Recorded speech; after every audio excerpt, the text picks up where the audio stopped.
Lori Wallach. She's an expert on the operations and outcomes of trade policies like NAFTA and the WTO, and currently is leading her organization's efforts to reveal the truth behind the Trans-Pacific Partnership.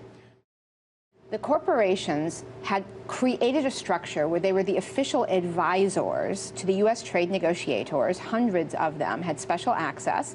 They had worked actually with Richard Nixon to get Congress cut out of the process, so Congress didn't have oversight, even though the Constitution gives exclusive authority over international commerce to Congress, Article 1.8. Right. Exactly. So they had basically gotten this huge power grab and gotten all the power into the White House and gotten all these official corporate advisors. So these guys had seen this tax that they were talking about, but of course the public, who was going to live with the result, had no idea. So I started snooping. I remember going back to my boss at the time saying, I'm the person who is responsible for guarding the vault of food safety, and I am standing at the front door of the bank very much on alert.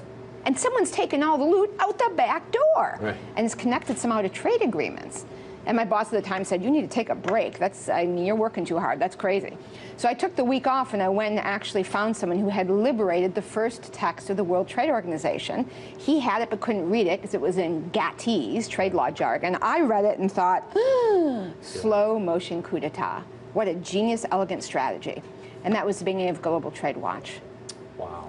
I think it was the Humane Society, or was it the SPCA? One of those groups worked over 20 years to get the dolphin-safe tuna laws passed.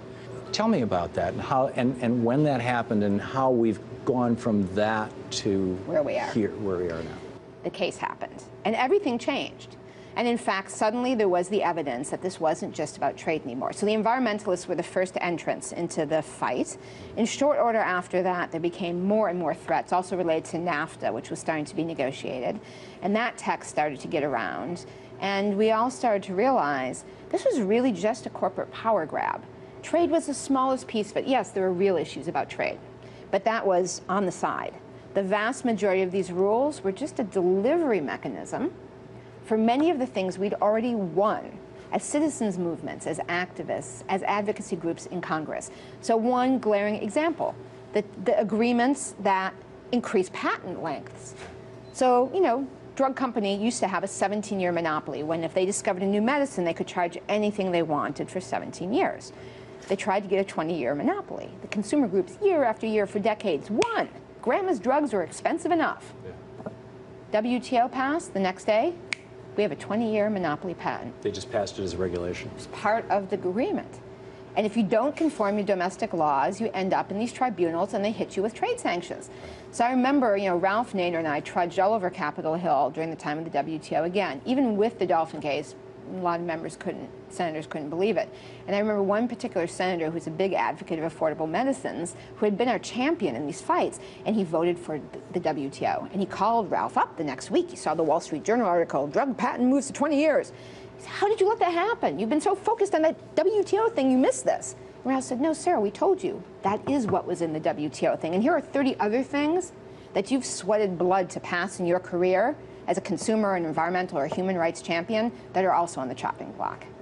And it's not just those things. I mean, this country has an incredible history of protecting trade and protecting domestic industries from foreign assault. In 1791, George Washington asked Alexander Hamilton to come up with a way to industrialize America, basically. I mean, you know, it was basically this program of trade policies that gave benefits to important industries, that put tariffs on particular products, to the point that 100% of the funding for the federal government from the tariffs. Founding of, until the Civil War, 100%. 2/3 until World War I, 1/3 until World War II. So we've always been a protectionist nation. We built this nation on protectionism. How and when did it become a dirty word? It's very interesting. I mean, you asked how we got to where we are right now. So on top of all of those constraints and regulation, the other thing that the agreements do is actually related to investment. They make it much easier to move investment offshore. So a big part of how we became a free trade nation is when the really big manufacturing companies realized they could make a bigger profit if they were producing with cheap wage offshore. Now, if you're going to want to relocate your production to name your place, first it was Mexico, now it's China, then you have to bring it back in to sell it to your consumers. So suddenly the companies that used to fight for, you know, what's good for GM is good for America, so we want to make sure we have strong manufacturing here. We want the trade policies that give us this glorious, rich market for our manufacturing. Instead, suddenly it was much more interesting to think about, we should make it over there, and then we need no tariffs to bring it back in here, and we'll maximize our profits that way. And that trend of really what were U.S. companies are now U.S. brand names that are producing elsewhere. And by the time we got to the agreements like NAFTA, beyond the GATT, they had actually put rules into the agreements that explicitly incentivize and protect offshoring. So you do better if you leave. Amazing. And yeah, and you can see how Ross Perot, I mean, you know, there was that sense of it in '92. People saw it, you know, 20% of the vote he won, basically just on that topic.